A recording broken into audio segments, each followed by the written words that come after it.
आज की महामैराथन क्लास 2026-27 में जो भी हमारे बच्चे बीए फर्स्ट सेमेस्टर में पॉलिटिकल साइंस का पेपर देने वाले हैं मेजर या माइनर के रूप में, तो उनको पढ़ना है भारतीय राष्ट्रीय आंदोलन और भारत का संविधान। तो आज की वीडियो में हम आपके BA first semester political science का मोस्ट इंपॉर्टेंट एमसीक्यूज लेकर आए हैं जो आपके एग्जाम के लिए वेरी वेरी इंपॉर्टेंट हैं। आप पहली बार बीए में एग्जाम देने जा रहे हैं तो आपको पता नहीं होगा कि हम क्या पढ़ें क्या ना पढ़ें, कैसे अपने एग्जाम की तैयारी करें। तो बस अब आप लोगों की टेंशन खत्म हुई। ये जो वीडियो मैं आज लेकर आई हूँ इसमें मैं आपके 1 से लेकर 8 तक की यूनिट का जितना भी मोस्ट इंपॉर्टेंट एमसीक्यू है उसको इंक्लूड किया है। तो इस एक वीडियो को देखकर अगर आप अपने एग्जाम में जाएंगे तो आपका पूरा पेपर बहुत ही अच्छी तरीके से सॉल्व हो जाएगा। तो चलिए आज की वीडियो को स्टार्ट करते हैं। देखिए आपका पहला क्वेश्चन है, भारत में 1857 का विद्रोह किसके विरुद्ध हुआ था। तो देखिए हमारे भारत में जो 1857 की क्रांति हुई थी ये सब आप अपने यूनिट नंबर 1 में पढ़ चुके हैं। तो देखिए उसमें हमने 1857 की क्रांति के बारे में पूरा पढ़ा है कि वो क्यों स्टार्ट हुई। तो देखिए जो 1857 की क्रांति हुई थी वो अंग्रेज़ों के विरुद्ध हुई थी। तो देखिए आपका राइट आंसर है अंग्रेज़ों के विरुद्ध, क्योंकि अंग्रेज़ सभी हमारे देश पे बहुत ही लंबे टाइम तक शासन किए थे, जिसके बाद 1857 में हमारी भारतीय जनता के दिल में राष्ट्रवाद की भावना उत्पन्न हुई। फिर वहीं से 1857 से हमारे देश में लगातार आंदोलन होता गया और तब जाके हमारा देश 1947 में आज़ाद हुआ। तो देखिए पहली बार 1857 में ही अंग्रेज़ों के खिलाफ विद्रोह हुआ था। तो देखिए हमारा राइट आंसर है अंग्रेज़ों के विरुद्ध। 1857 का विद्रोह किसके विरुद्ध हुआ था, तो अंग्रेज़ों के विरुद्ध। अगला क्वेश्चन देखिए 1857 के विद्रोह का तात्कालिक कारण क्या था। तो देखिए 1857 का विद्रोह जिसको इंग्लिश में 1857 रिवॉल्ट कहा जाता है, तो उसका तत्कालिक कारण क्या था। देखिए 1857 की क्रांति होने के तो बहुत सारे कारण थे, सामाजिक आर्थिक राजनीतिक बहुत सारे कारण थे, लेकिन इसका तात्कालिक कारण क्या था जिसके कारण क्रांति हो जाती है, ज्वाला फूट जाती है फिर और लोग विद्रोह कर देते हैं भारतीय जनता। तो देखिए नई बंदूकों की कारतूसें, यानी कि जो ब्रिटिश सरकार थी वो नई राइफल लाई थी जिसको भारतीय सैनिक यूज़ करने से मना कर देते हैं। तो यही हमारे देश में 1857 के विद्रोह का तात्कालिक कारण बना। तो आपका राइट आंसर है ऑप्शन नंबर ए। 1857 के विद्रोह का तात्कालिक कारण क्या था, तो नई बंदूकों की कारतूसें जिसको भारतीय सैनिक यूज़ करने से मना कर देते हैं और मंगल पांडे ब्रिटिश अधिकारियों पर गोली चला देते हैं। तो यहीं से क्रांति की शुरुआत हो जाती है और मंगल पांडे को इसी कारण फांसी भी दे दी जाती है। अगला क्वेश्चन देखिए 1857 के विद्रोह का नेतृत्व दिल्ली में किसने किया था। तो देखिए झांसी की रानी, तात्या टोपे, बहादुर शाह जफर, नाना साहब। तो आपका राइट आंसर है ऑप्शन नंबर सी, बहादुर शाह जफर। बहादुर शाह जफर ने 1857 के विद्रोह का दिल्ली में नेतृत्व किया था। और देखिए जो ये 1857 की क्रांति हुई थी ये पूरे भारत में नहीं फैल पाती है, ये क्रांति असफल हो जाती है। तो ये क्यों असफल हुई ये सब आप यूनिट चेक करके पढ़ लीजिएगा, क्योंकि आपकी 1 से लेकर 8 तक की यूनिट है जो वो कंप्लीट हो चुकी है। प्लेलिस्ट की लिंक दे दूंगी इसी वीडियो के डिस्क्रिप्शन बॉक्स में, तो चेक करके ज़रूर पढ़ लीजिएगा। अगला क्वेश्चन देखिए भारतीय राष्ट्रीय कांग्रेस की स्थापना कब हुई थी। तो भारतीय राष्ट्रीय कांग्रेस की स्थापना 1885 ईस्वी में हुई थी। तो आपका right answer option number B है। अगला क्वेश्चन देखिए भारतीय राष्ट्रीय कांग्रेस के संस्थापक कौन थे। तो जो भारतीय राष्ट्रीय कांग्रेस थी उसके संस्थापक ए.ओ. ह्यूम थे। तो आपका right answer option number A है। अगला क्वेश्चन देखिए भारतीय असहयोग आंदोलन किसने प्रारंभ किया। तो ये बात आप लोग जानते हैं कि असहयोग आंदोलन महात्मा गांधी ने प्रारंभ किया था। तो आपका right answer option number B है। इसी तरह के क्वेश्चन आपके एग्जाम में पूछे जाएंगे, तो ये वीडियो पूरी एंड तक देखिएगा जिससे आप अपने एग्जाम का कोई भी क्वेश्चन हो उसको आसानी से सॉल्व कर सकें। अगला क्वेश्चन देखिए असहयोग आंदोलन कब आरंभ हुआ। तो जो ये असहयोग आंदोलन था वो 1920 में स्टार्ट हुआ था। तो आपका right answer option number B है। अगला क्वेश्चन देखिए जलियांवाला बाग हत्याकांड कब हुआ था। तो देखिए जो जलियांवाला बाग हत्याकांड 1919 में हुआ था। तो आपका right answer option number B है। अगला क्वेश्चन देखिए जलियांवाला बाग हत्याकांड के समय पंजाब का गवर्नर कौन था। तो लॉर्ड रायर था जलियांवाला बाग हत्याकांड के समय पंजाब का गवर्नर। तो आपका right answer option number C है। अगला क्वेश्चन देखिए, साइमन कमीशन भारत कब आया था? तो साइमन कमीशन 1928 में भारत आया था। अगला क्वेश्चन देखिए, साइमन कमीशन के विरोध का नारा क्या था? तो देखिए, साइमन कमीशन के विरोध में जो भारतीय वासियों ने नारा दिया था वो था साइमन गो बैक साइमन। तो आपका right answer option number B है। अगला क्वेश्चन देखिए, नमक सत्याग्रह कब शुरू हुआ था? तो ये जो नमक सत्याग्रह था 1923 में स्टार्ट हुआ था। तो आपका right answer option number A है। अगला क्वेश्चन देखिए, दांडी यात्रा किस आंदोलन का भाग थी? तो दांडी यात्रा जो है सविनय अवज्ञा आंदोलन का भाग थी। तो आपका right answer option number B है। अगला क्वेश्चन देखिए, भारत छोड़ो आंदोलन कब हुआ था? तो भारत छोड़ो आंदोलन 1942 में हुआ था। तो आपका right answer option number C है। अगला क्वेश्चन देखिए, भारत छोड़ो आंदोलन का नारा किसने दिया था? तो भारत छोड़ो आंदोलन का नारा महात्मा गांधी ने दिया था। आपका right answer option number B है। अगला क्वेश्चन देखिए, भारतीय राष्ट्रीय सेना के संस्थापक कौन थे? तो सुभाष चंद्र बोस थे। आपका right answer option number C है। अगला क्वेश्चन देखिए, कांग्रेस का विभाजन कहाँ हुआ था? तो कांग्रेस का विभाजन सूरत में हुआ था। कांग्रेस को जो नेता थे वो दो भागों में बढ़ गए थे, एक था नरमपंथी और एक था गरमपंथी। अगला क्वेश्चन देखिए, मुस्लिम लीग की स्थापना कब हुई थी? तो मुस्लिम लीग की स्थापना 1906 ईस्वी में हुई थी। अगला क्वेश्चन देखिए, भारत में स्वराज पार्टी की स्थापना किसने की? तो देखिए, भारत में स्वराज पार्टी की स्थापना चित्तरंजन दास और मोतीलाल नेहरू ने की थी। तो आपका right answer option number C है। अगला क्वेश्चन देखिए, पूर्ण स्वराज का प्रस्ताव कब पारित हुआ था? तो पूर्ण स्वराज का प्रस्ताव 1929 में पारित हुआ था। आपका राइट ऑप्शन सी है। अगला क्वेश्चन देखिए, लाहौर अधिवेशन 1929 की अध्यक्षता किसने की थी? तो पंडित जवाहरलाल नेहरू ने की थी। तो आपका right answer option number A है। अगला क्वेश्चन देखिए, करो या मरो का नारा कब दिया गया? तो करो या मरो का नारा भारत छोड़ो आंदोलन में दिया था। और ये किसने दिया था? महात्मा गांधी ने दिया था। अगला क्वेश्चन देखिए, इंकलाब जिंदाबाद का नारा किसने दिया? तो इंकलाब जिंदाबाद का नारा भगत सिंह ने दिया था। अगला क्वेश्चन देखिए, गांधी जी ने दक्षिण अफ्रीका में कौन सा आंदोलन चलाया था? तो गांधी जी ने दक्षिण अफ्रीका में सत्याग्रह आंदोलन चलाया था। तो आपका राइट ऑप्शन सी है। अगला क्वेश्चन देखिए, भारत को स्वतंत्रता कब मिली? तो देखिए, हमारे देश भारत को 15 अगस्त 1947 में आज़ाद हुआ। तो 1947 में 15 अगस्त को हमारे भारत को स्वतंत्रता मिली थी। तो आपका right answer option number A है। अगला क्वेश्चन देखिए, भारत का संविधान कब लागू हुआ था? तो भारत का संविधान 26 जनवरी 1950 को लागू हुआ था। 26 जनवरी 1950। तो आपका right answer option number B है। अच्छा, आप लोग कमेंट करके बताइएगा कि भारत के संविधान को लिखने में कुल कितना समय लगा था, क्योंकि जब मैं यूनिट पढ़ा रही थी तो हमने बताया था कि भारत के संविधान को लिखने में कुल कितना समय लगा था। तो आप लोग कमेंट करके बताइएगा। अगला क्वेश्चन देखिए, संविधान सभा का गठन कब हुआ था? तो संविधान सभा का गठन 1946 ईस्वी में हुआ था। अगला क्वेश्चन देखिए, भारत के संविधान के निर्माता कौन थे? तो भारत के संविधान के निर्माता डॉक्टर भीमराव अंबेडकर थे। तो आपका right answer option number C है। अगला क्वेश्चन देखिए, भारत का संविधान किसने अपनाया? तो भारत का संविधान को संविधान सभा ने अपनाया था। तो आपका right answer option number C है। अगला क्वेश्चन देखिए, भारत के संविधान में कुल कितने अनुच्छेद हैं?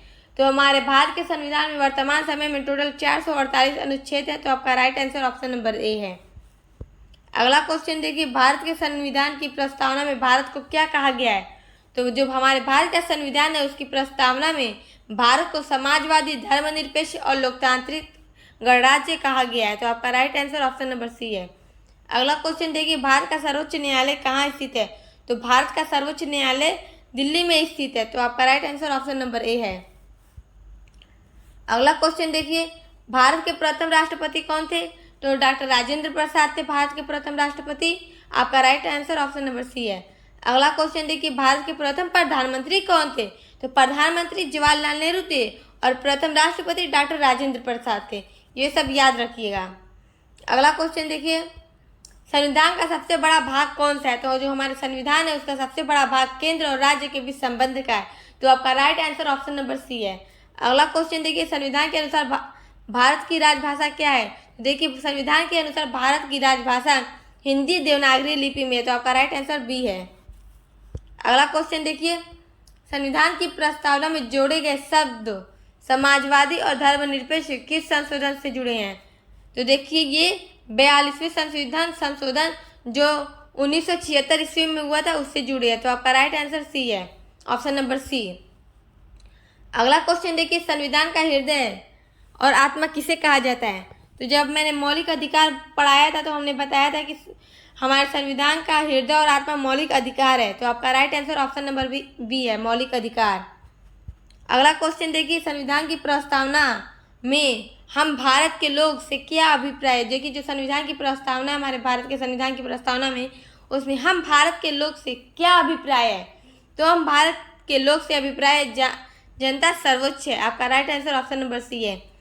अगला क्वेश्चन देखिए, मौलिक अधिकार संविधान के किस भाग में है? तो हमारे भारत के संविधान में मौलिक अधिकार भाग 3 अनुच्छेद 12 से लेकर 35 तक है। आपका right answer option number C है। अगला क्वेश्चन देखिए, राज्य नीति के निर्देशक तत्व संविधान के किस भाग में है? तो भाग 4 में है। अगला क्वेश्चन देखिए, भारत में राष्ट्रपति का कार्यकाल कितने वर्ष का होता है? तो देखिए हमारे भारत में राष्ट्रपति का कार्यकाल 5 वर्ष तक का होता है। अगला क्वेश्चन देखिए, संविधान के अनुसार संसद के 2 सदन है। तो हमारे भारत के संविधान के अनुसार संसद के 2 सदन लोकसभा और राज्यसभा है। तो आपका right answer option number C है। लोकसभा राज्यसभा के बारे में पूरी वीडियो अपलोड हो चुकी है, हिंदी और इंग्लिश दोनों में, तो आप लोग चेक करके जरूर पढ़ लीजिएगा। अगला क्वेश्चन है, संसद के निचले सदन को क्या कहते हैं? तो संसद के निचले सदन को लोकसभा कहते हैं। अगला क्वेश्चन देखिए, सुप्रीम कोर्ट के मुख्य न्यायाधीश की नियुक्ति कौन करता है? तो सुप्रीम कोर्ट के मुख्य न्यायाधीश की नियुक्ति राष्ट्रपति करता है। तो आपका राइट ऑप्शन नंबर सी है। अगला क्वेश्चन देखिए, संविधान दिवस कब मनाया जाता है? तो देखिए जो संविधान दिवस है वो 26 जनवरी को मनाया जाता है। तो आपका right answer option number C है। अगला क्वेश्चन देखिए, मौलिक कर्तव्य संविधान में कब जोड़े गए थे? तो देखिए जब हमारे भारत के संविधान का 42वां संशोधन 1976 ईस्वी में हो रहा था, तब जाके हमारे भारत के संविधान में मौलिक कर्तव्य को जोड़ा गया था। अगला क्वेश्चन देखिए, संविधान का अनुच्छेद 370 किस राज्य से संबंधित था? तो जो भारत के संविधान का अनुच्छेद 370 था वो जम्मू और कश्मीर से संबंधित था। तो आपका right answer option number B है। अगला क्वेश्चन देखिए, भारतीय संविधान का आदर्श किस देशों से लिया गया है?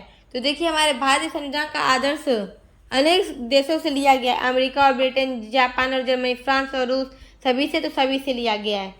अगला क्वेश्चन देखिए, भारत की संविधान विश्व का, तो हमारे जो भारत का संविधान है वो विश्व का सबसे लंबा संविधान है। आपका राइट ऑप्शन बी है। अगला क्वेश्चन देखिए, भारत के उपराष्ट्रपति का कार्यकाल कितने वर्ष का होता है? तो हमारे भारत के उपराष्ट्रपति का कार्यकाल 5 वर्ष का होता है।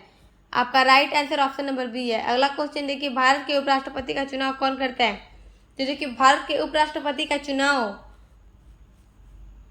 संसद के दोनों सदन लोकसभा और राज्यसभा के सदस्य करते। तो आपका right answer option number C है।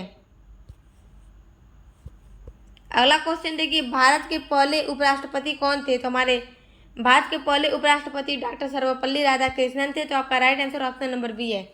अगला क्वेश्चन देखिए, उपराष्ट्रपति का मुख्य कार्य क्या है? तो देखिए जो उपराष्ट्रपति होते हैं उनका मुख्य कार्य राज्यसभा के सभापति के रूप में कार्य करना होता है। तो आपका right answer option number B है। अब अगला क्वेश्चन देखिए, उपराष्ट्रपति के पद से हटाने का प्रस्ताव किस सदन में लाया जाता है? तो राज्यसभा में लाया जाता है। तो आपका right answer option number B है। अगला क्वेश्चन देखिए, यदि राष्ट्रपति का पद रिक्त हो जाए तो कार्यवाहक राष्ट्रपति कौन बनता है?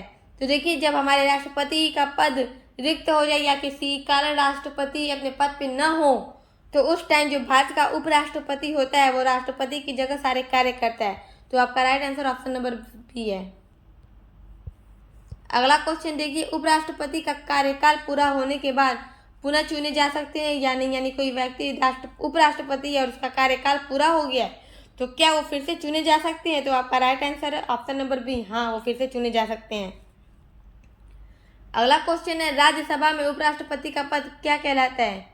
तो देखिए राज्यसभा में उपराष्ट्रपति का पद सभापति कहलाता है। तो आपका right answer option number B है। अगला क्वेश्चन देखिए, भारत के सुप्रीम कोर्ट की स्थापना कब हुई थी?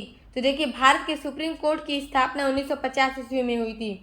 अगला क्वेश्चन देखिए, सुप्रीम कोर्ट के प्रथम मुख्य न्यायाधीश कौन थे?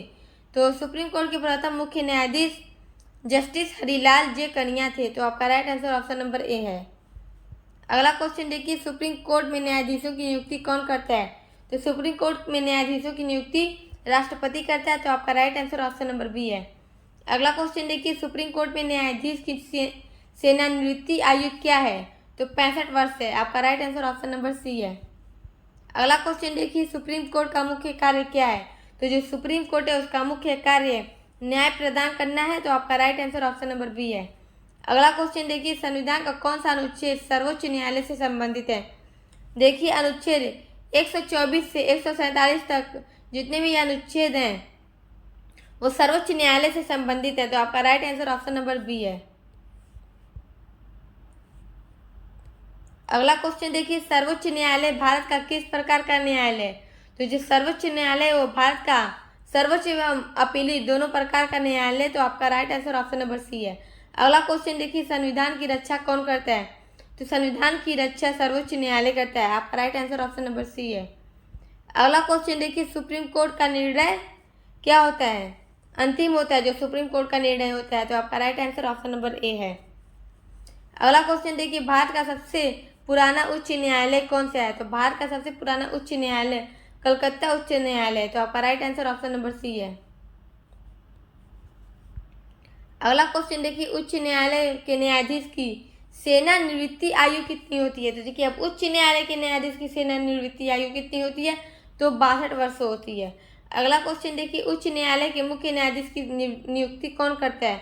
तो उच्च न्यायालय के मुख्य न्यायाधीश की नियुक्ति राष्ट्रपति करता है, तो आपका right answer option number C है।